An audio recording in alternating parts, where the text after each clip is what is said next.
Richard, no, please. The words were meant to be a protest, a dam against the flood, but they broke apart in her throat, lost in a helpless gasp as his lips found the sensitive skin just below her ear. Her mind, the part of her that still belonged to Leo, to her life, to sanity, screamed betrayal. It clawed at the walls of her consciousness, a frantic prisoner watching a crime unfold.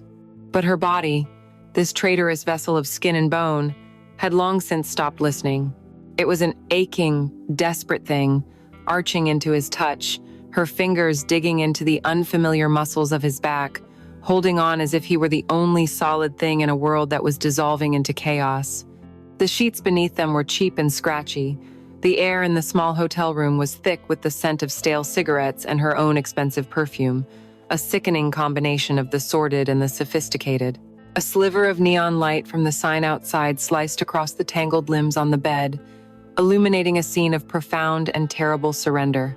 She looked at the man above her, at the face she was supposed to respect, to admire from a safe, familial distance, and saw only the reflection of her own ruinous desire. This was Richard, her father-in-law, and this unforgivable act, this cataclysm, did not begin with a touch, or a kiss, or even a longing glance across a crowded dinner table. It began, as so many modern tragedies do, with a quiet spark in the cold blue light of a computer screen, a year ago, in a house that had everything but warmth. It began in the silence of her perfect life, when she was just Alara, a lonely wife who called herself Starlight Dreamer, and he was nothing more than a name on a screen, a beautiful, intoxicating stranger named Argent Fox. The house was always quiet, but on that particular evening, the silence had a weight to it, a physical presence that seemed to press in on Alara from all sides. It was their anniversary, their 5th, and she was wearing a slip of a dress in emerald silk, the color of a forest floor after a deep rain. It was the kind of dress that was meant to be seen, to be admired, its fabric designed to whisper against a lover's hand. Instead, it whispered only against the cold leather of the dining chair she sat on, a solitary queen at a banquet for one. The seared scallops she had painstakingly prepared were cooling on the fine china, the asparagus spears losing their vibrant green, the champagne sweating in its silver bucket.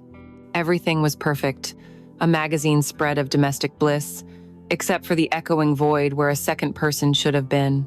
Leo's call had come an hour earlier, the apology rushed, laced with the familiar frantic energy of an impending deal. An investor had flown in unexpectedly, a meeting he couldn't possibly miss. He was sorry, truly, he'd make it up to her, he always said he would. Maybe she should buy that bracelet she'd been looking at, his treat. He loved her, click. And just like that, the evening she had been carefully constructing in her mind for weeks collapsed into dust. She didn't want a bracelet. She wanted her husband. She wanted the man she had married, the one who used to look at her as if she were a puzzle he was desperate to solve, not a line item on his list of accomplishments. She carried her wine glass into the living room, the cavernous space with its minimalist furniture and stark white walls feeling more like a modern art gallery than a home. It was Leo's taste, all clean lines and impersonal perfection. Her own touches, a colorful throw blanket here, a stack of well-loved books there, seemed like small, desperate acts of rebellion against the sterile order. She sank into the sofa, the silk of her dress, a cruel reminder of the intended romance of the night. It was the loneliness that ate at her most. It wasn't the simple absence of a person. It was the absence of connection, of being truly seen. With Leo, she felt increasingly like a beautiful ghost haunting her own life, her thoughts and passions turning transparent, unnoticed. He saw the wife, the hostess, the elegant accessory at his corporate functions, but he no longer seemed to see Alara. And the worst part, the secret shame that coiled in her gut, was that she was beginning to stop seeing herself too. To escape the crushing silence, she did what she always did. She opened her laptop. Social media was out of the question, a parade of curated happiness she couldn't stomach tonight. Instead, she navigated to a more obscure corner of the internet, a small, text-based forum called The Gilded Page, dedicated to classical literature and poetry. It was her sanctuary, a place where ideas were the currency, and no one cared what you looked like or who your husband was. It was a hobby Leo found baffling. Why read all that old depressing stuff? He'd asked once, glancing at her book of Neruda poems with a look of genuine confusion. She never tried to explain again. That night, feeling particularly adrift, she found herself drawn to a discussion about John Keats's Ode on a Grecian Urn. She read the other posts, thoughtful, but, to her mind, missing the poem's central, painful truth. On an impulse, fueled by wine and a desperate need to feel something, to assert her own existence, she began to type. She didn't just comment, she poured herself onto the screen. She wrote about the poem's terrible beauty, the tragedy of a love frozen in time, perfect and passionate but forever unconsummated. She wrote about the paradox of art, how capturing a moment of life inevitably kills it, preserving it in a cold, eternal stillness. She argued that the poem wasn't a celebration of eternal love, but a lament for it, a beautiful, heartbreaking acknowledgement of a passion that could never know the messy, imperfect, and ultimately living reality of fulfillment. She wrote for nearly an hour, her fingers flying across the keyboard, the words flowing out of a deep, untapped well of feeling inside her. When she was done, she posted it under her username, Starlight Dreamer, and leaned back, a strange sense of release washing over her. She had spoken, and she felt heard, even if only by the anonymous ether of the web. She expected a few polite agreements, perhaps a counter-argument or two. What she didn't expect was the reply that appeared 20 minutes later. It was from a user named Argent Fox. It was long, almost as long as her own post, and it was brilliant. He didn't just agree or disagree. He engaged with her ideas on the deepest level. He gently challenged one of her points, not to dismiss it, but to refine it, quoting a line from the poem she had overlooked that perfectly bolstered her own argument. He wrote about the tension between the transient warmth of life and the cold permanence of art in a way that made her shiver. His prose was elegant, precise, and intelligent. But more than that, it was attentive. It was the writing of someone who had not just read her words, but had listened to them, had heard the voice behind them. It was the kind of engagement she had been starving for. Her heart gave a little flutter, a feeling so foreign she barely recognized it. She quickly typed a response, and he replied almost immediately. The thread of the public forum was soon forgotten as they moved to the site's private messaging system. The hours began to melt away. They moved seamlessly, from Keats to Shakespeare, from philosophy to the quiet melancholy of a rainy Sunday afternoon. He never asked for personal details, not her name or her location, and she was grateful for the anonymity. It was a conversation of minds, pure and unburdened by the complexities of reality. Yet it felt more real, more intimate than any conversation she'd had with her own husband in years. He confessed he was an architect, now retired, who found more beauty in old books than in new buildings. He had a way with words that was both witty and deeply empathetic. He made her laugh, a genuine, unforced sound that startled her in the silent house. Then, just as the first hint of dawn was beginning to soften the edges of the night sky, he wrote something that stopped her breath. "You write with the soul of a poet, Starlight Dreamer. I get the sense you feel things very deeply, perhaps more deeply than the people around you have the capacity to notice." A single sentence, typed by a stranger hundreds or thousands of miles away, and in it, she felt more seen, more profoundly understood than she had in the last 5 years of her marriage. A dangerous warmth spread through her chest, a flicker of something she had long thought extinguished. It was not love, not yet, but it was a potent and seductive imitation of it. It was the genesis of an escape. As she finally closed the laptop, the emerald dress felt less like a costume for a canceled date and more like the skin she was ready to shed. The sun was rising, but for Alara, the real light seemed to be coming from the small, glowing screen and the intoxicating promise of the words from Argent Fox. A year is a long time. It's long enough for seasons to bleed into one another, for habits to form and solidify into rituals, for a stranger's words on a screen to become more essential than the air you breathe. The first conversation with Argent Fox had been a single, bright spark in a vast darkness, but over the course of the next 12 months, that spark had been nurtured into a steady, roaring fire that warmed all the cold corners of Alara's life. Their nightly chats were no longer a spontaneous escape. They were an appointment, a sacred communion. Her day was now structured into 2 distinct parts: the bland, grayscale hours she endured until Leo came home, and the vibrant Technicolor world that opened up the moment she saw the small green dot next to Argent Fox's name, signifying he was online. The ritual was always the same. She would wait until Leo was absorbed in his work emails or had gone to bed early. Then she would pour herself a glass of red wine, retreat to her small home office, and open the chat window. It was her confessional, her sanctuary, her stage.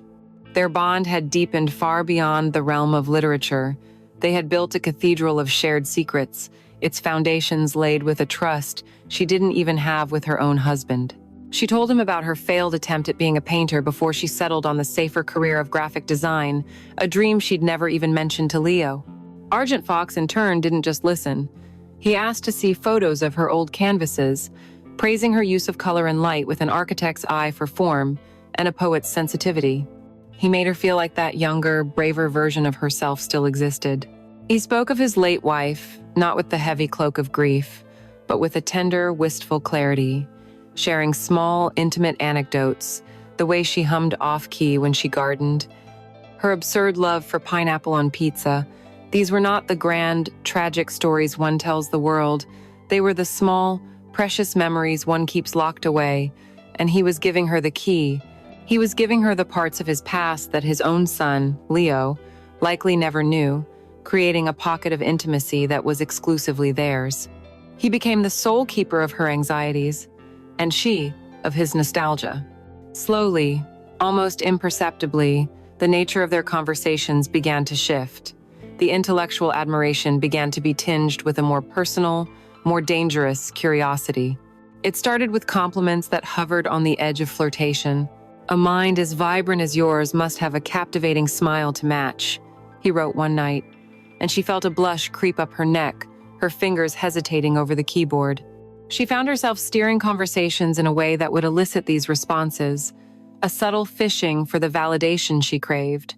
She would describe a frustrating day, and he would respond, "I wish I could be there to pour you a glass of wine and listen properly. I imagine your voice is incredibly soothing." The fantasies began to build, brick by brick, in the fertile ground of their anonymity. They were creating versions of each other, idealized and perfect. She imagined his hands, not old and frail, but strong and sure, capable of both drafting complex blueprints and tracing the line of her shoulder. She imagined his laugh, a low, warm rumble that would make her feel safe.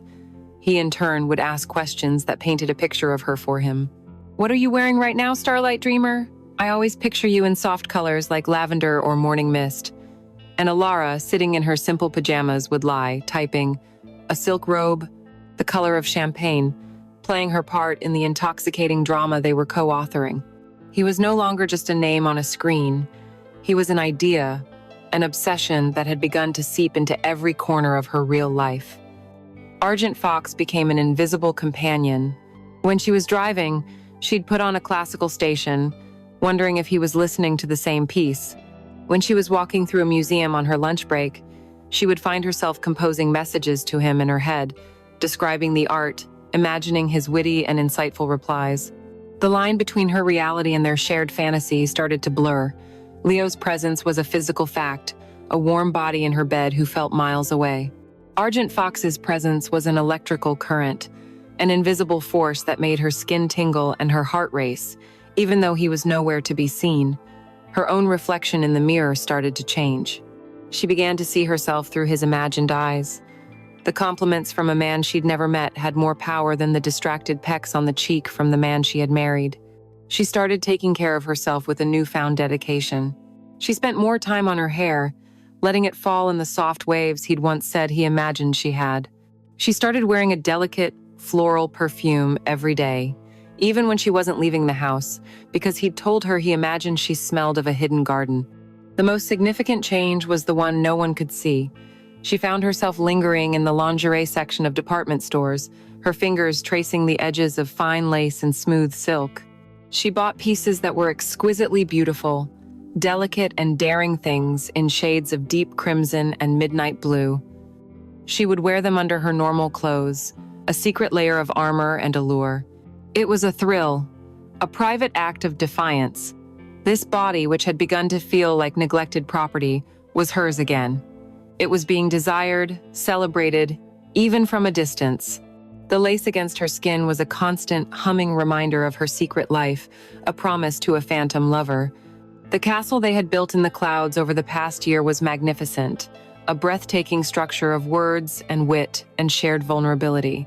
But castles in the clouds are not meant to be lived in. They are meant to be looked at, admired from afar. The problem was, Alara was no longer content to just admire it. An ache had begun to grow in her, a deep, persistent longing to walk its halls, to test its foundations, to feel if it was real. The fantasy was no longer enough. She needed to know the man. She needed to hear the voice, see the smile, feel the touch of the man she had, in every way that mattered, but the physical, given her heart to. She wanted to meet Argent Fox. The tipping point, when it came, wasn't a dramatic storm, but a quiet, soul-crushing conversation on a Sunday evening. Outside, a gentle rain whispered against the large picture windows of their living room, blurring the city lights into a soft watercolor painting. Inside, the only sounds were the soft tap of Leo's fingers on his keyboard and the sigh of the air conditioning. He'd been working for 5 hours straight.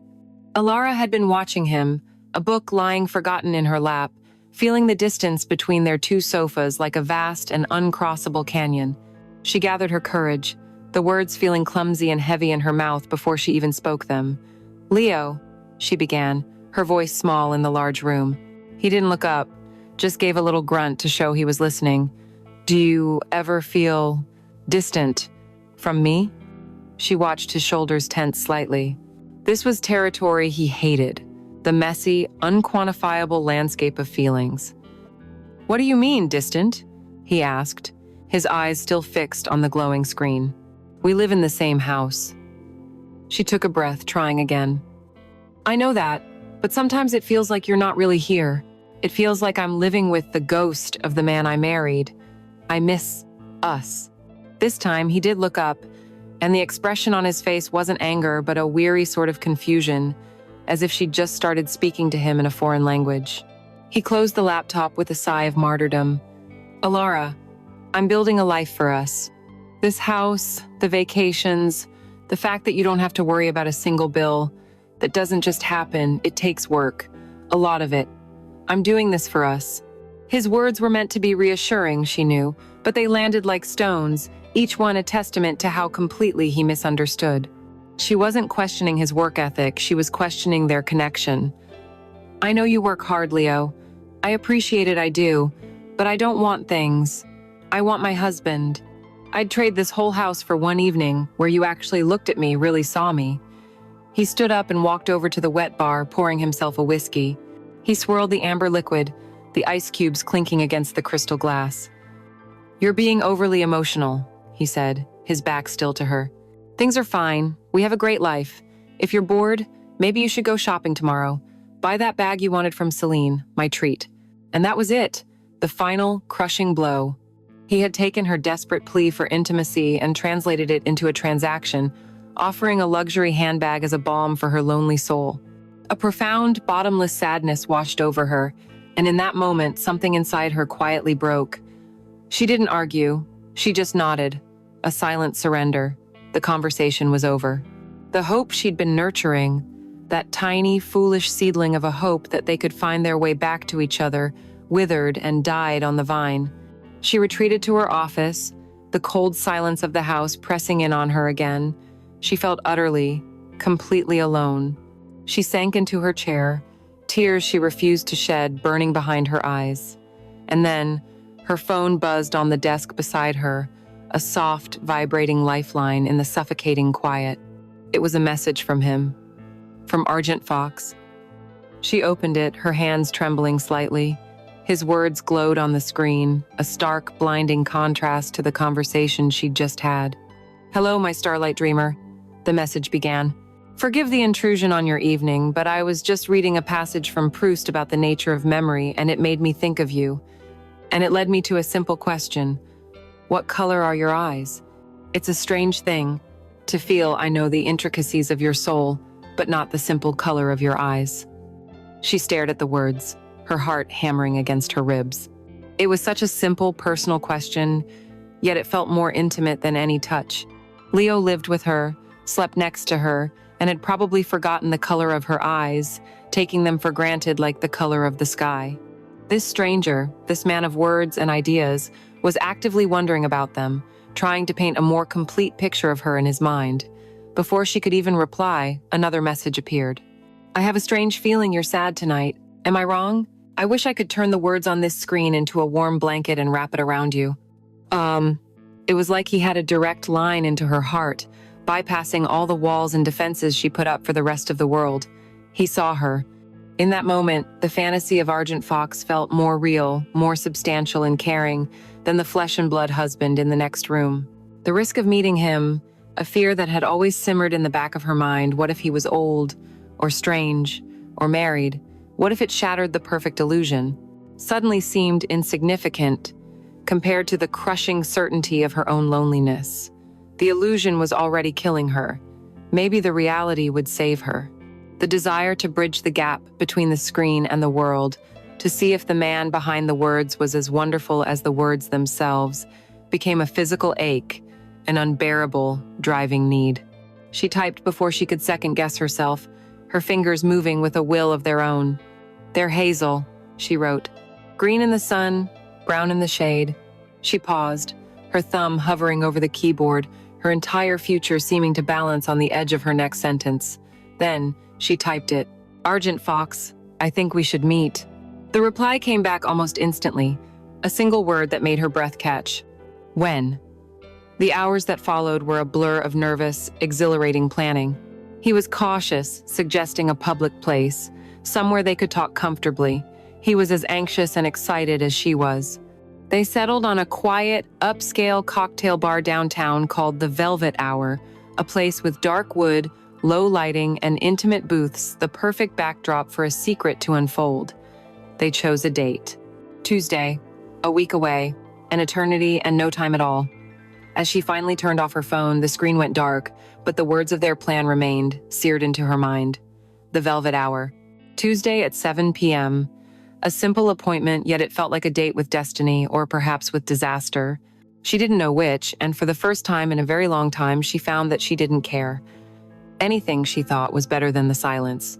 The week leading up to Tuesday was a strange purgatory, a suspension of reality. Alara moved through her days in a dreamlike haze, the world around her muted and out of focus. The only thing that felt real was the secret, electric hum of anticipation beneath her skin. Tuesday evening finally arrived, cloaked in a cool autumn mist that softened the city's hard edges. She stood before her full-length mirror, a stranger in her own reflection. The woman looking back was not Leo's quiet, agreeable wife. This woman was a gamble, a promise, a mystery. She wore a simple black dress that hugged her body in a way that felt both elegant and unapologetically sensual, and her lips were painted a bold, defiant red. The red lipstick was her armor. The dress was her surrender. Her heart was a frantic drum against her ribs, a wild rhythm of terror and hope. This was insane.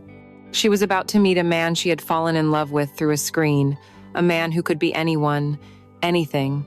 The perfect, beautiful world they had built could be obliterated in a single, awkward moment. But the thought of turning back, of returning to the silent, grayscale emptiness of her life, was even more terrifying. The Velvet Hour was exactly as he had described it, a sanctuary of shadows and hushed tones tucked away on a quiet side street. The air inside was thick with the rich scent of old leather, whiskey, and the ghost of 1,000 whispered confessions. A lone saxophone wept a bluesy melody from hidden speakers, and the low murmur of conversation was a comforting cloak. Alara chose a small, secluded booth in the back, one that gave her a clear view of the entrance. She ordered a gin martini, her hand trembling so much she nearly spilled it. She needed the crisp, cold bite of the alcohol to steady her nerves. 7 p.m. He was officially on time, or late, depending on your perspective. Every time the heavy wooden doors swung open, her breath caught in her throat. Every man who entered was an audition for the role of Argent Fox. Was he the distinguished-looking gentleman with silver hair reading a novel at the bar? No. He was meeting a friend. Was he the man in the tweed jacket with kind, crinkling eyes who smiled at the waitress? No. A woman who was clearly his wife joined him moments later. With each man that wasn't him, A strange mix of disappointment and relief washed over her. She was clinging to the fantasy, terrified of the reality that would replace it. She checked her phone for the 10th time. Nothing. Maybe he wasn't coming. Maybe this was all some cruel, elaborate joke. The thought sent a chill of humiliation through her. 7:15 p.m. The door opened again, and this time, her blood ran cold for an entirely different reason. It wasn't a stranger. It was Richard, her father-in-law. He stood framed in the doorway for a moment, shaking the rain from his overcoat, his familiar, handsome face scanning the room. A wave of pure, unadulterated panic seized her. Of all the bars in this entire city, he had to walk into this one. Tonight, her mind raced, scrambling for an excuse. What was she doing here, alone, dressed like this on a Tuesday night? She instinctively tried to shrink into the shadows of the booth, hoping he wouldn't see her. But it was too late. His eyes met hers, and a warm, pleasant smile spread across his face. He began to walk toward her table. The saxophone on the speaker seemed to mock her with a mournful wail. "Alara," he said, his voice the same calm, cultured tone she knew from countless family dinners. What a surprise. "What are you doing here all by yourself?" He slid into the seat opposite her, and the intimate booth suddenly felt like a cage. "Richard," she stammered, her mind a blank slate of panic. I was just meeting an old friend from college. She must be running late." The lie tasted like ash in her mouth. "Well, I won't stay long," he said kindly, ever the gentleman. "My brother-in-law is having a retirement party just around the corner. I was a bit early, so I thought I'd pop in for a quick drink." It was a coincidence. A terrible, excruciatingly awkward coincidence, but nothing more. She just had to play it cool, make small talk for a few minutes, and pray her friend would text to cancel so she could escape. She was just about to ask him about the party when it happened. A soft, distinct chime sounded in the quiet space between them, a notification. Her phone, which was sitting face up on the table, lit up with it. At the exact same moment, the exact same chime sounded from the breast pocket of Richard's jacket. It was the sound of a guillotine falling. Her eyes darted to her screen. It was a message from Argent Fox. The preview read, "I think I see you. You look even more beautiful than I imagined." Time seemed to slow down, to stretch and warp. With a sense of dreamlike horror, she watched as Richard, a slight frown of confusion on his face, reached into his pocket and pulled out his own phone. She lifted her gaze from her screen to his face. He was looking down at his phone, his thumb swiping to open the message. And then, he slowly, very slowly, lifted his head. His warm, familiar eyes, Leo's eyes, met hers across the table. And in them, she saw not the pleasant surprise of a father-in-law, but the dawning, soul-shattering recognition of a man looking at the woman he knew only as Starlight Dreamer. The world didn't just stop. It fractured. The low murmur of the bar, the sad saxophone, the clinking of glasses, it all faded into a deafening roar in her ears. The sophisticated, witty, and mysterious stranger she had given her heart to, the man who knew her deepest secrets and desires, the phantom lover she had risked everything to meet, was not a phantom at all. He was Richard, her husband's father. The blood drained from her face, and she saw the color drain from his, replaced by a ghastly gray pallor. They just stared at each other, trapped in a silent, screaming moment of absolute horror. The beautiful castle they had built in the clouds didn't just vanish. It had crashed to the earth in a fiery, catastrophic explosion, and they were standing in the very center of the wreckage. He was Argent Fox. She was Starlight Dreamer. And this wasn't a coincidence. It was the end of the world. The silence that fell between them in the booth was not a peaceful absence of sound. It was a physical entity, a thick, suffocating pressure that seemed to suck all the air out of the room. Alara could feel the blood draining from her face, a cold, prickling sensation that traveled down her spine. The face across from her, the familiar, handsome face of her husband's father, was now a grotesque mask. Behind it, she could almost see the ghost of Argent Fox, the man of wit and poetry, and the fusion of the two was a monstrous impossibility that her mind simply could not process. Richard was the first to move. His body jerked as if jolted by an electric current, knocking his chair back a few inches with a sharp, ugly scrape against the wooden floor. The sound shattered the spell.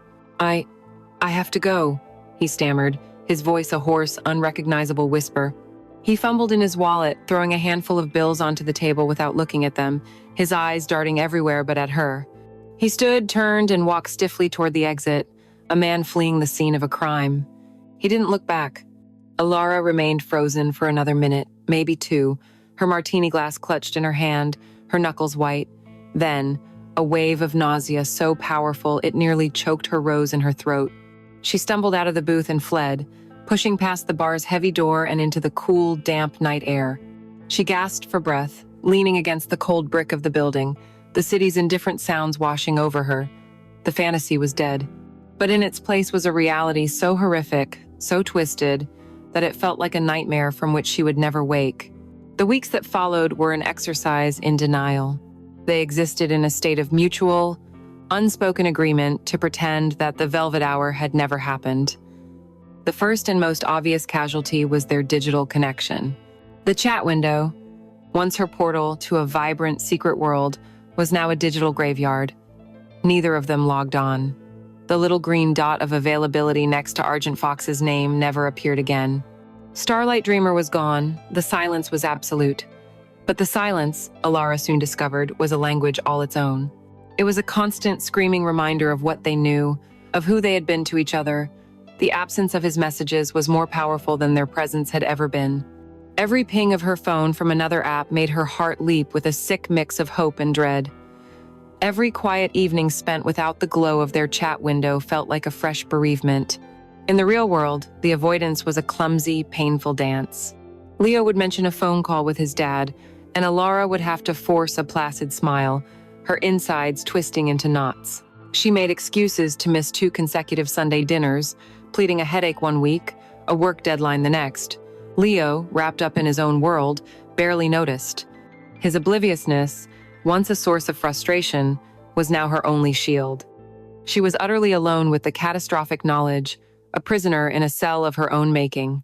She found herself hating Richard with a terrifying intensity. She hated him for the deception, for allowing her to build a fantasy around a lie. But beneath the anger, coiled like a serpent, was a strange and terrible grief. She missed Argent Fox. She missed the man who had seen her, who had listened to her, who had made her feel vibrant and alive. The problem was, she could no longer separate him from Richard. The memory of his poetic words was now spoken in Richard's familiar voice. The memory of their intellectual intimacy was now tainted with the image of him sitting at their holiday table, carving a turkey. The secret didn't just separate them. In a perverse way, it bound them together more tightly than ever before. They were the only 2 people on Earth who knew the truth. This shared shame, this mutual horror, created a new and dangerous intimacy, a bond forged in the fires of their shared transgression. The silence between them wasn't empty. It was filled with a year's worth of unspoken words, charged with forbidden knowledge. The inevitable finally arrived in the form of Thanksgiving. There was no escaping it. To refuse to go would raise suspicions that even the unobservant Leo couldn't ignore. Dreading it for weeks, Alara walked into her in-laws' house feeling like an imposter, a spy in the land of her own life. The house was filled with the warm, comforting smells of roasting turkey and cinnamon, the cheerful sounds of relatives laughing and children playing. The sheer, overwhelming normality of it all felt like a personal affront, a cruel joke being played at her expense. She saw him standing by the fireplace, talking to her uncle. He looked older, more tired than she had ever seen him. When he noticed her, his polite smile faltered for just a fraction of a second, a barely perceptible tightening around his eyes before the mask of the genial host slipped back into place. The day was a masterpiece of avoidance. They moved around each other with the careful, calculated precision of opposing magnets, engineering it so they were never alone, never even in the same small group. When forced to interact, their exchanges were brief, excruciatingly polite, and laden with unspoken meaning. "Alara, could you pass the cranberries?" he asked, his voice perfectly level. "Of course, Richard," she replied, her hand shaking slightly as she passed him the bowl, their fingers brushing for a fleeting, electric moment. The touch was like a brand, a searing reminder. To everyone else, it was a simple, domestic act. To them, it was a moment of profound and terrifying communication. The breaking point, the moment that confirmed the terrible truth, came during dinner. The table was alive with chatter and laughter. Leo was telling an animated story about a recent courtroom victory. Alara sat beside him, a perfect portrait of a supportive wife, a fixed smile on her face. Across the table, Richard was listening, a glass of wine in his hand. Then, in a lull in the conversation, as Leo paused for breath, Alara's eyes, as if drawn by an invisible string, lifted and met Richard's. It was only for a second, no longer than a single heartbeat, but in that one silent, stolen glance, everything was laid bare. There was no more pretense.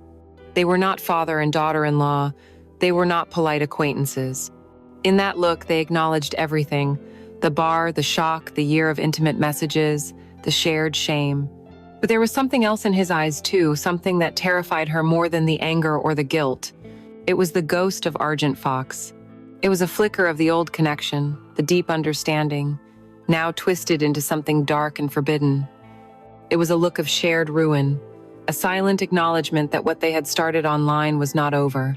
The silence hadn't buried it. It had only allowed it to fester, to mutate into something far more dangerous.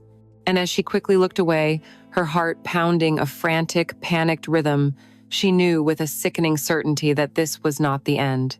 It was merely the beginning of a new, and far more terrifying, chapter. The weeks after Thanksgiving were a cold, quiet truce, a shared pretense that the look they had exchanged across the dinner table had meant nothing, but it had meant everything. It was a silent, dangerous acknowledgement, and the knowledge of it hummed between them, an invisible, high-tension wire. The catalyst that finally made that wire snap was like the beginning of it all, Leo. He was called away on an unexpected business trip to Singapore, a last-minute deal that couldn't be helped. As Alara watched his taxi pull away from the curb, a familiar wave of loneliness washed over her, but this time it was mixed with something else, a low, thrilling thrum of illicit possibility. The house was a vacuum, and his phone call was the sound of the air rushing back in. It came the next afternoon. It was Richard. His voice on the line was strained, hesitant. He cleared his throat. Alara, Leo mentioned before he left that you thought you could hear a small drip from the guest bathroom upstairs. I was just driving past your neighborhood and I thought I'd stop in and take a look. If it's not a good time, I understand. Every word was a lie. Leo had mentioned no such thing. They both knew it.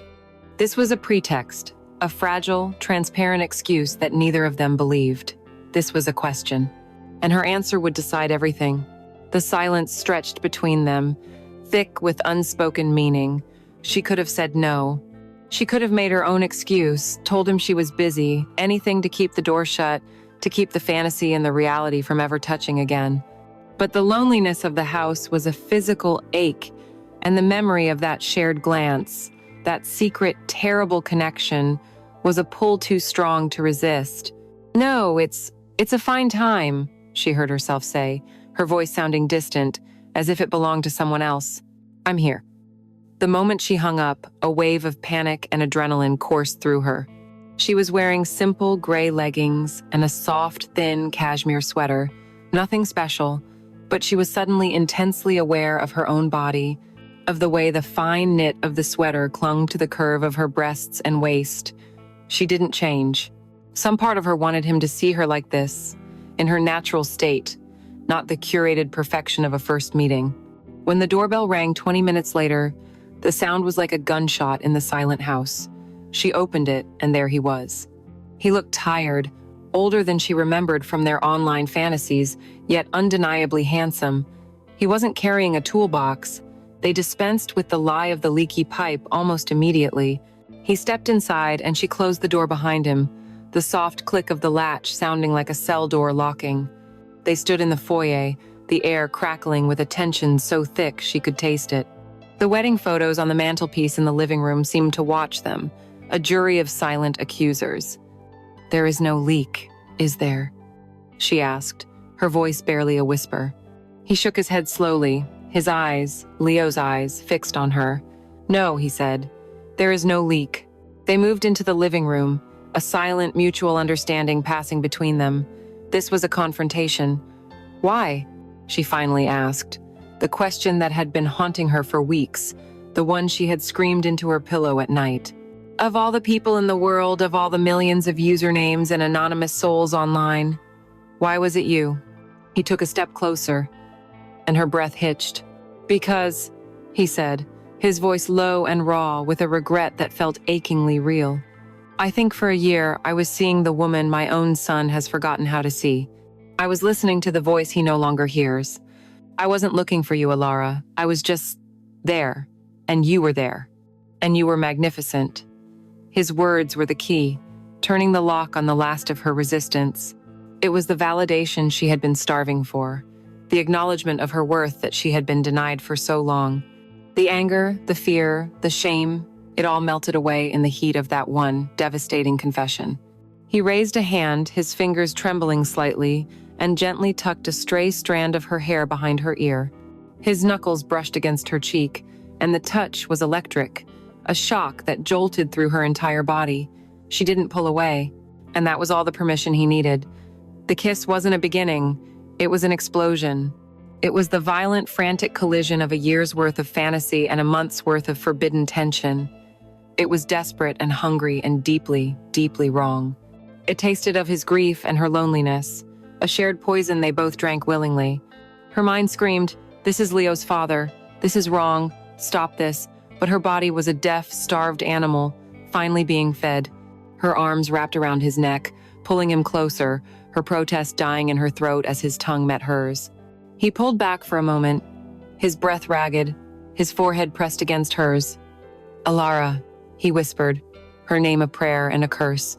And then he was kissing her again, his hands moving from her face to her shoulders, down her back, finally settling on her waist, pulling her flush against him. He walked her backwards, out of the living room, past the accusing eyes in the photographs, and up the stairs. She knew where they were going. Every step was a conscious decision, a step further into the abyss. They entered her bedroom, Leo's bedroom, the space that was supposed to be the sanctuary of their marriage. He closed the door behind them. In the soft afternoon light filtering through the blinds, he looked at her, his eyes full of a terrible, aching desire. His hands went to the hem of her cashmere sweater. "Richard, don't," she breathed, the words a ghost of a protest. "We can't. Not here. This is a mistake." But even as she spoke, her body arched into his touch as he slowly, reverently, pulled the sweater over her head. The cool air hit her skin. She was standing before him in nothing but her leggings and a simple cream-colored lace bra. "You are so beautiful," he rasped, his eyes devouring her. He reached out, his fingers tracing the delicate edge of the lace. "So incredibly beautiful." Her protests became whispers, then whimpers, then helpless moans as his mouth found her neck, his hands unsnapping the clasp of her bra. Her head fell back, a silent, complete surrender. This wasn't lovemaking. It was a confession, a demolition. In her own bed with her husband's father, she felt both utterly ruined and terrifyingly, incandescently alive. The last coherent thought she had, before the rising tide of sensation pulled her completely under, was that the greatest sin wasn't the act itself, but the horrifying, undeniable truth that she had never wanted anything more. The first time was a cataclysm, an unforeseen earthquake that leveled the foundations of their lives. The silence that followed was heavy with the dust and debris of that demolition. For 3 days, Alara existed in a state of self-imposed purgatory, replaying every sordid detail, the guilt, a physical weight in her stomach. She expected the feeling to curdle into disgust, to build a wall of repentance so high she would never be tempted again. But beneath the shame, a treacherous current of memory flowed, the feeling of his hands on her, the intoxicating validation in his eyes, the terrifying, liberating feeling of pure, physical sensation after years of emotional drought. It was Richard who broke the silence, a simple text message that appeared on her screen without warning. "Are you all right?" She stared at the 3 words for an hour, her thumb hovering over the delete button. Deleting it felt like the sane, moral choice. Answering it felt like jumping off a cliff. She typed back a single word, Number. His reply was instantaneous. I know a place. Somewhere neutral. A friend is out of the country. We need to talk. But Alara knew, with a sickening certainty, that they weren't going to talk. And so, the spiral began. Their beautiful, intellectual fantasy built of words and wit was gone, replaced by the sordid, logistical reality of an affair. Lies became her new native language. She constructed a fictional friend, Chloe, a convenient excuse for late evenings and unexplained absences. Leo, bless his oblivious heart, accepted it without question, happy that she seemed to be getting out more. Each lie was a small tear in the fabric of her marriage, and she was tearing it to shreds, one thread at a time. The guilt was a constant companion, a cold phantom that sat beside her at the dinner table with her husband, that lay between them in bed at night. But the guilt was no match for the craving. The craving was a fire, and their secret meetings were the only thing that could douse the flames, even if only for a little while. Their second meeting was nothing like the first. The first had been a desperate, chaotic collision.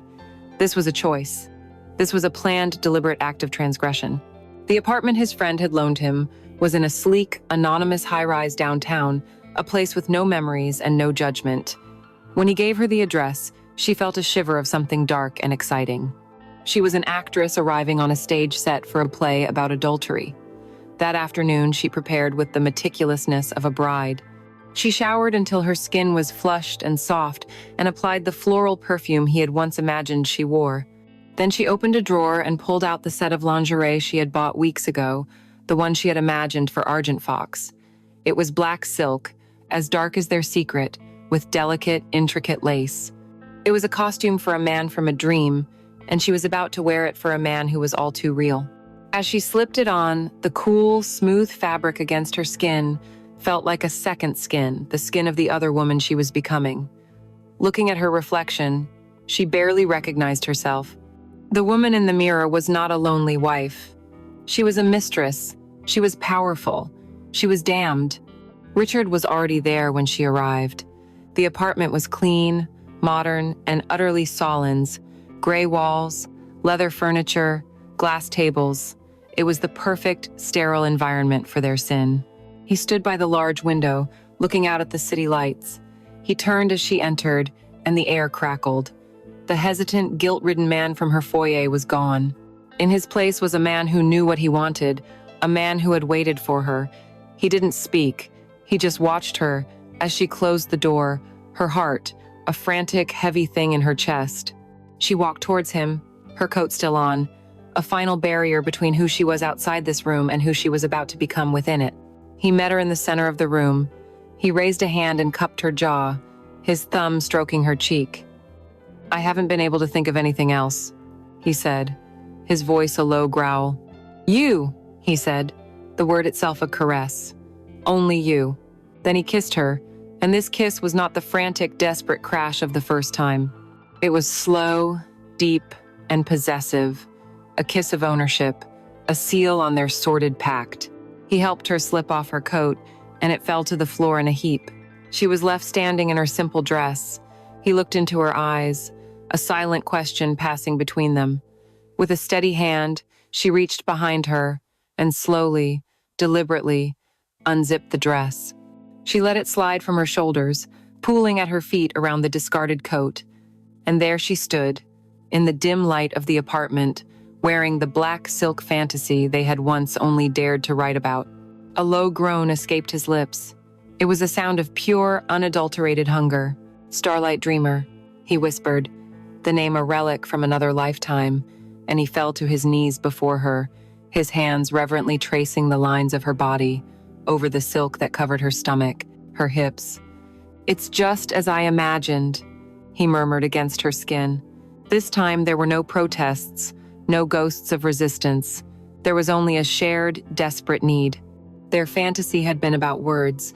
Their reality was about flesh. He lifted her into his arms and carried her to the bedroom. The sheets were cool and crisp. There was no room for guilt in that apartment, only for the loud, demanding presence of desire. His hands and mouth mapped her body, not with the tenderness of a new lover, but with the desperation of a man memorizing a forbidden text. His whispers were a litany of praise, fragments of their old conversations made carnal. He praised the curve of her waist, the fullness of her breasts, the shape of her legs. "Alara, God, you feel incredible," he gasped as he finally entered her. She arched to meet him, a cry of pure pleasure torn from her throat. Her nails raked his back, her own voice a breathless chant of his name, a name that was a sin on her lips. "Oh, Richard. Please." Right there.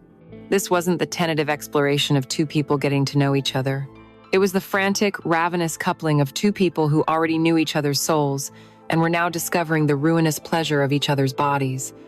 It was raw and selfish and utterly consuming, a frantic race towards oblivion. As she climaxed, a wave of pure, white-hot sensation washing away everything, the only thought in her mind was that this pleasure, this breathtaking, all-consuming feeling, was worth any price, any damnation that was sure to follow. Complacency is the velvet-lined coffin of every secret affair. After that second, deliberately sought encounter, a rhythm began to establish itself, a dangerous, hypnotic cadence of lies and lust. The initial, heart-stopping terror of the transgression dulled into a manageable hum of anxiety, and in its place grew a reckless confidence. They had a system, burner phones with a single contact, a handful of anonymous, pay-by-the-hour hotels on the far side of town, a carefully constructed set of alibis that Leo, in his trusting, self-absorbed world, never thought to question. Alara's fictional friend Chloe developed a surprisingly complex and dramatic life, requiring frequent emergency coffees and last-minute overnight stays. Richard's newfound interest in late-night photography expeditions explained his own absences. They became skilled actors in the theater of their own lives, their performances so polished they began to believe in them themselves. The fear receded, and the thrill, the pure, unadulterated pleasure of their secret, took center stage. They felt untouchable, insulated from the consequences by the cleverness of their own deception. It was a fatal mistake. The near miss, when it happened, was brutally simple, a testament to how the most elaborate lies can be undone by the most mundane of events. It was a rainy Thursday afternoon. Leo was meant to be in a series of back-to-back depositions, a guaranteed late night. The house was empty and quiet, a safe harbor. Alara was curled on the sofa, a cup of tea growing cold beside her, lost in a heated, illicit text exchange with Richard on her real phone, a foolish breach of their own rules. They were planning a weekend away. Richard had found a secluded cabin in the mountains, and their messages were a giddy, reckless dance of fantasy and logistics. His texts were becoming bolder, more descriptive of what he wanted to do to her, and hers were an eager echo. "I want to see you in that black silk thing again," he wrote, "but I want to be the one to take it off you this time." Slowly, her fingers flew across the screen, a giddy, foolish smile on her face. "And what if I don't wear anything at all underneath my coat?" she typed, her thumb hovering over the send button, a thrill shooting through her. And in that exact moment, she heard it. The sound that shattered her world, the unmistakable metallic scrape of a key in the front door lock. It was the sound of her two lives colliding at full speed. A jolt of pure, ice-cold adrenaline shot through her, so powerful it made her gasp. Leo. He was home. It was 3 inches the afternoon. It was impossible. Her mind went into a frantic, panicked overdrive. The phone in her hand, her personal phone, suddenly felt like a live grenade. The incriminating conversation, a whole novel of their affair, was sitting there, open, glowing on the screen. Her thumb, which had been poised to send a flirtatious promise, now jabbed frantically at the delete button. Delete thread. Are you sure? The words seemed to mock her, taking an eternity to appear. Her heart hammered against her ribs, a wild bird trapped in a cage. The front door swung open just as she hit confirm. The thread vanished into the digital ether a split second before Leo walked into the living room, shaking the rain from his coat, a broad, happy smile on his face. "They settled," he announced, beaming. "Can you believe it? We're all done. I thought I'd come home and surprise you. Take my beautiful wife out for an early dinner." His innocence was more damning than any accusation. He was so happy, so oblivious, a cheerful stranger in the wreckage of her panic. She forced a smile, but it felt brittle, a thing of glass that might crack at any moment. "Leo, that's wonderful. What a surprise." She stood up, her legs feeling unsteady beneath her. "Everything okay?" he asked, his smile faltering slightly as he took in her pale face, her wide, panicked eyes. "You look like you've seen a ghost." No, I'm fine," she said, her voice sounding too high, too thin. You startled me, that's all." He walked toward her, and his eyes fell on the phone, still clutched in her white-knuckled grip. "Who were you texting so furiously? You looked very serious." The question was casual, but it landed like a physical blow. Her mind was a complete blank. "Oh, it was just Chloe," she stammered, the lie feeling clumsy and obvious on her tongue. "She's having another drama with her boyfriend. It's exhausting." Leo laughed, buying it completely. He wrapped his arms around her, pulling her into a hug. "Well, leave Chloe to her drama. Tonight is about us." As he held her, all she could feel was the ghost vibration of her phone, the lingering, toxic residue of her deleted conversation with his father. She had gotten away with it. But the relief was instantly replaced by a new and terrifying understanding. Their secret world was not a fortress. It was a house of cards, and the slightest breeze could bring it all tumbling down. That night, paranoia became a new perfume she wore every day, a scent no one else could smell, but that was suffocating her. Every time Leo picked up her phone to check the weather, she would freeze. Every unexpected car that pulled into the driveway made her heart stop. The affair was no longer a delicious escape. It had become a second, unpaid job, a high-stress occupation of managing lies and mitigating risks. The next time she spoke to Richard, the tone was different. The playful lust was gone, replaced by the clipped, anxious whispers of co-conspirators. They were more careful. They reverted back to the burner phones exclusively, but the damage was done. The carefree bubble had burst, and the thrill was now inextricably tangled with a sharp, persistent terror. And yet, the terror became its own kind of aphrodisiac. A few weeks later, they were at a family barbecue, a birthday party for Leo's cousin. It was a perfect summer day, filled with the smell of cut grass and charcoal, the sound of children laughing. It was a scene of such wholesome, all-American innocence that it felt obscene. Alara was sitting at a picnic table between Leo and his aunt, forcing a smile, feeling like a spy. Richard was sitting opposite her. Amid the chaos of passing potato salad and swatting away flies, she felt something brush against her leg. She flinched, thinking it was the dog. But then it happened again. A slow, deliberate stroke of a hand on her bare thigh, hidden by the tablecloth. Her eyes shot up and met Richard's. He was in a conversation with her uncle, nodding and smiling, looking for all the world like a respectable patriarch. But his eyes, locked on hers, held a different message. They were filled with a dark, reckless gleam. The touch was a flagrant, dangerous dare, a reminder that they were playing with fire in a house made of gasoline. A jolt of pure, terrified excitement shot through her, a sickening, electric thrill. She should have pulled away, should have been horrified. Instead, she found herself holding her breath, her body rigid, her own private, dirty little secret in the midst of her family's perfect day. She turned and smiled at her husband, a bright, loving smile, all while his father's hand crept higher up her thigh, and she realized with a sickening lurch that she was no longer just addicted to the man. She was addicted to the risk. The high-wire act of a double life is not sustainable. The human soul, like the body, cannot endure a constant state of elevated adrenaline and fear without consequence.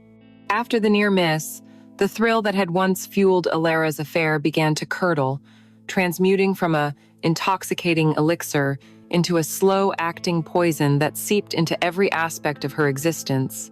The first casualty was her sleep. The night, once a time of secret, whispered confessions with a man on a screen, now became a silent, solitary courtroom where she was both the prosecutor and the accused. She would lie beside Leo's sleeping form, his steady, innocent breathing, a rhythmic counterpoint to the frantic, guilty racing of her own heart, and she would conduct a meticulous audit of her sins.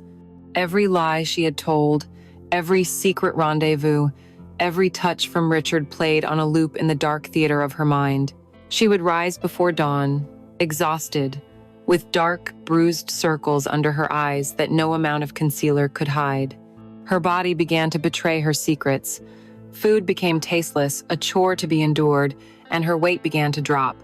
The dresses that had once hugged her curves now hung from her frame, and the face that looked back at her from the mirror was a stranger's, a gaunt, haunted woman with eyes that held a constant, hunted look.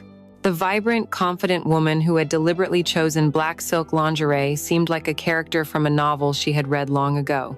This new woman was a nervous, fragile thing, liable to startle at the slightest unexpected sound.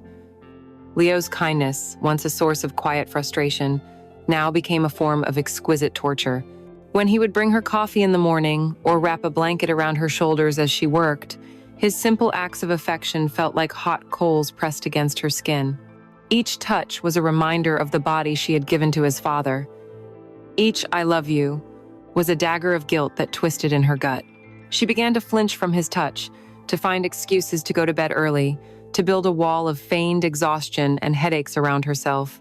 Her marriage had been cold before, now it was a frozen wasteland, and she was the one who had brought the winter. For Richard, too, the strain was beginning to show. The charming, intellectual Argent Fox was well and truly gone, and in his place was a man fraying at the edges. During their increasingly infrequent and frantic meetings in sordid, anonymous hotel rooms, the passion was still there, but it was different. It was a raw, desperate, almost angry coupling, as if they were trying to physically obliterate the guilt that was consuming them both. Afterward, he would be sullen and withdrawn, staring at the ceiling, the chasm of his betrayal yawning between them. She saw the toll it was taking on him most clearly in his interactions with Leo. At a family brunch, she watched as Leo enthusiastically told his father about a potential promotion. Instead of the proud, supportive response Leo was expecting, Richard was curt, almost dismissive. "Don't count your chickens before they hatch, son," he'd snapped, an uncharacteristic bitterness in his tone. Alara watched the hurt and confusion flicker across Leo's face, and she felt a sickening lurch. She saw Richard looking at his son, his only child, with an expression of such profound, hidden anguish that it took her breath away. The affair wasn't just destroying her and her marriage, it was poisoning the bond between a father and son, corroding their family from the inside out. The affair itself had transformed. The secret garden where she had once felt so alive and seen had become a sealed room with the oxygen slowly running out. The thrill of the risk was gone, replaced by the grim, constant thrum of anxiety. The pleasure was no longer a life-affirming force. It was now just the momentary forgetting of the pain, a brief, desperate anesthetic. The lies, the planning, the constant vigilance, it was exhausting. She was trapped. She couldn't go back to the empty silence of her life with Leo, but she couldn't continue on this path of self-destruction with Richard. The escape had become a cage far more confining than the one she had fled. In the long, sleepless hours of the night, she finally began to ask the question she had been too afraid to confront. What was this thing between them? Was it love? She would think back to Argent Fox, to the man made of words and ideas, the man she had truly fallen for. He was intelligent and gentle, and he had seen her soul. But Richard was not that man. The reality of Richard was his complicity in their shared deceit, his hands on her body in her marital bed, the haunted, guilty look in his eyes when he looked at his son. The man she was sleeping with was not her soulmate, he was her co-conspirator. Was this love, or was it a folie à deux, a madness shared by two? Were they just two desperately lonely people who had mistaken a shared poison for a cure? Maybe, she thought with a horrifying clarity, they weren't addicted to each other at all. Maybe they were just addicted to the feeling of setting their own lives on fire, just to feel warm for a few fleeting moments. She was haunted not by one ghost, but two. The ghost of the man she was betraying, and the ghost of the man who had never really existed outside of a chat window. She was drowning, and the hand she had reached for to save her was now the very one holding her head beneath the water. The breaking point was not a single dramatic event, but the slow, relentless erosion of her sanity. It came on a Tuesday morning.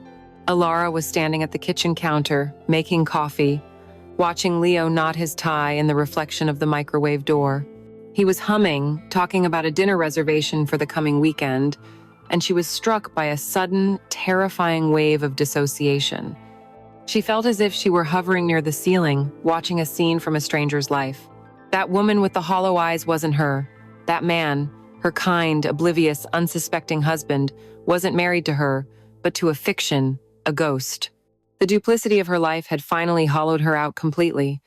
She was nothing more than a collection of lies held together by skin. The decision to end it wasn't a whisper of reason. It was a primal scream from the last surviving corner of her soul. She could not continue. It would kill her. She sent the text to Richard from the bathroom, her hands shaking so violently she could barely type. It was stark, stripped of all their usual pretense. The usual place. This afternoon. We need to end this. The hotel room, one they had used several times before, had never seemed so squalid. The faint, cloying smell of industrial cleaner, the worn patch on the garish floral bedspread, the low, mournful hum of the mini-fridge, every detail was a testament to the cheapness of what they had become.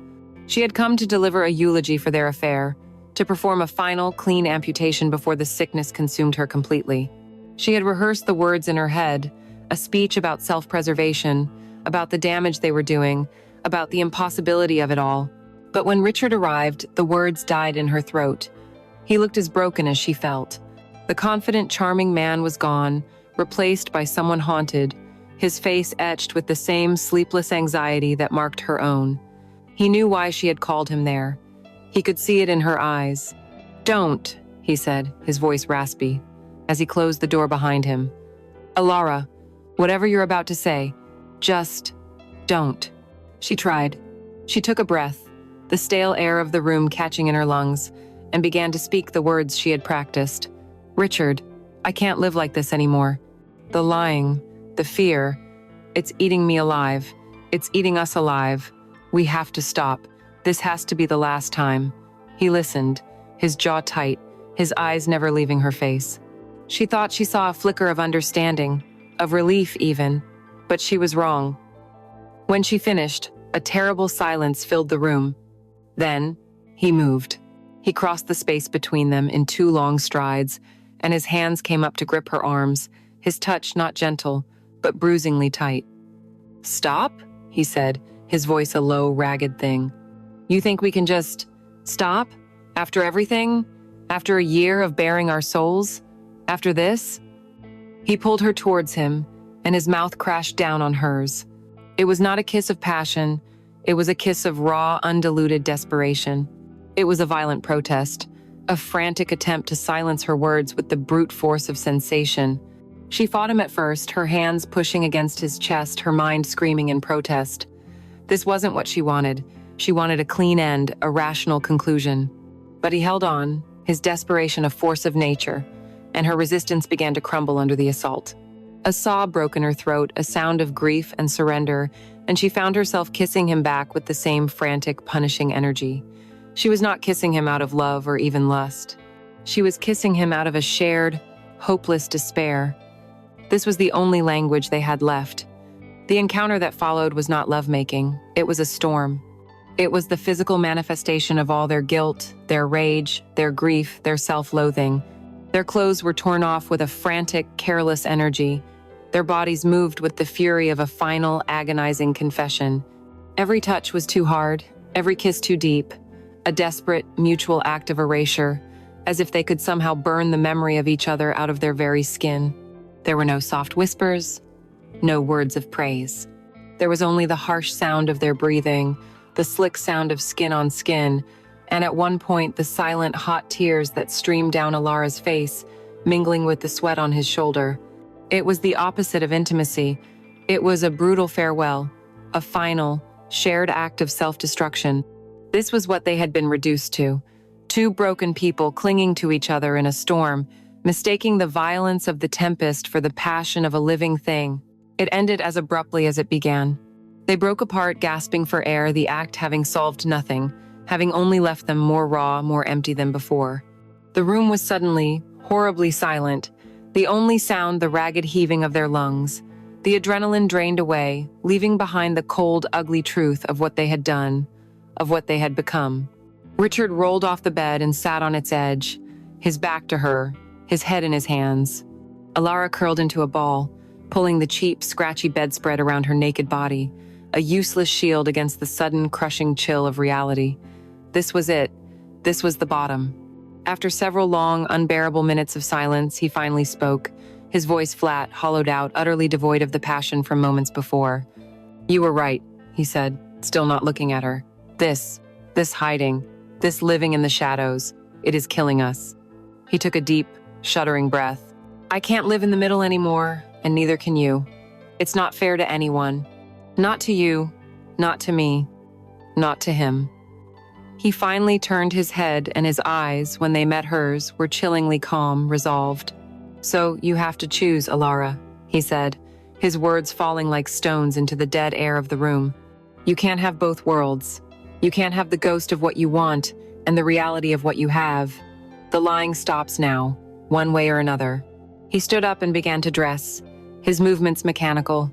He walked to the door, paused with his hand on the knob, and delivered the final, devastating blow.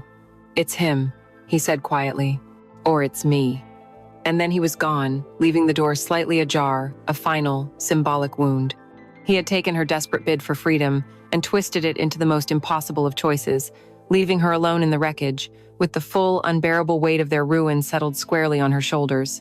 Richard's ultimatum was a detonator, but the explosion that followed was a silent one, an implosion that collapsed Alara's world from the inside out.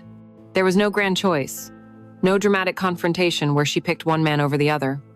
The path she chose was the most cowardly and the most human of all. She chose silence. She did not answer his calls. She did not reply to his single, desperate text a week later. She simply stopped.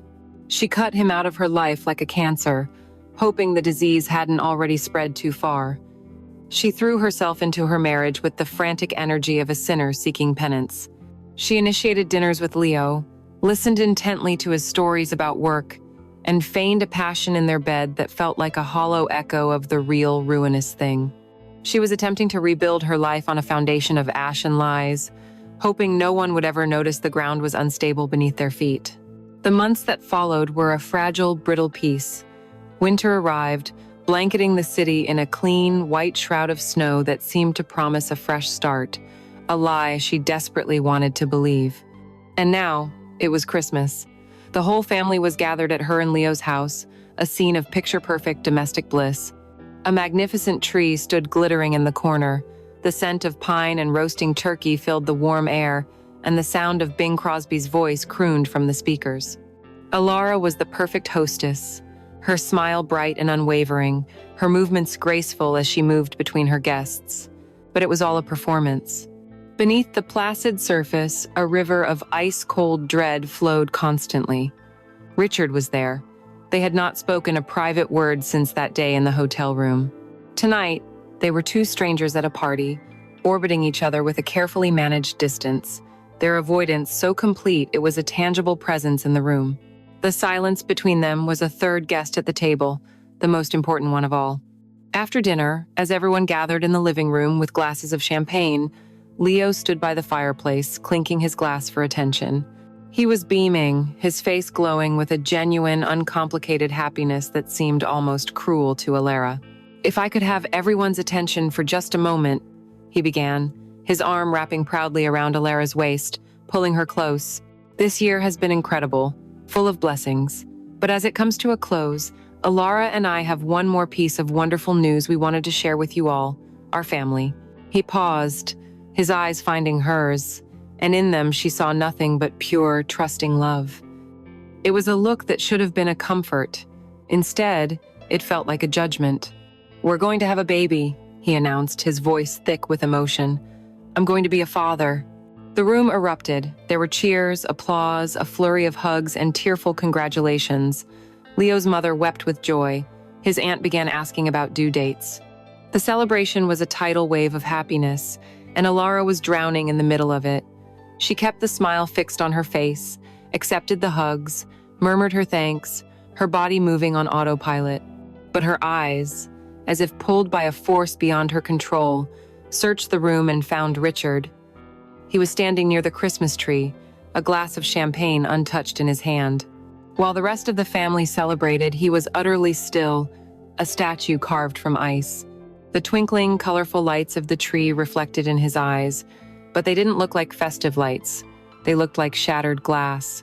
The joyous noise of the room faded into a distant, meaningless roar, and the world shrank to just the two of them, locked in a silent, horrified communion across the crowded room. His face was a mask of devastation, the blood drained from it, and in his eyes, she saw the question. It was the same question that was clawing at the inside of her own skull, the question she had been screaming into her pillow every night for the past 6 weeks. Is it mine? No one noticed the silent, devastating exchange. No one saw the abyss that had just opened up in the middle of their perfect family Christmas. Leo, oblivious and overjoyed, kissed her temple. "I love you so much," he whispered. The words were a brand on her skin. Slowly, as if in a trance, Alara's hand moved to rest on her own still flat stomach. It was meant to be a gesture of maternal love, of hopeful anticipation. But to her, it felt like she was guarding a bomb, a living, breathing secret with a heartbeat of its own.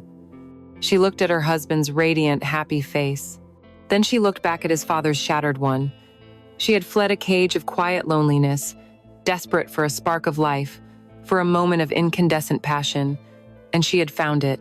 But the fire she had so desperately wanted to feel had burned down everything in its path. She had wanted to set her old life on fire, and she had. Now, she was sentenced to live forever in the ashes, in the center of a perfect lie, with a new, more inescapable prison growing silently inside of her. And as she forced her lips into a smile for her loving husband, she knew with a chilling certainty that the true cost of her affair was not a broken heart, but a life sentence of never knowing and never being able to tell the truth.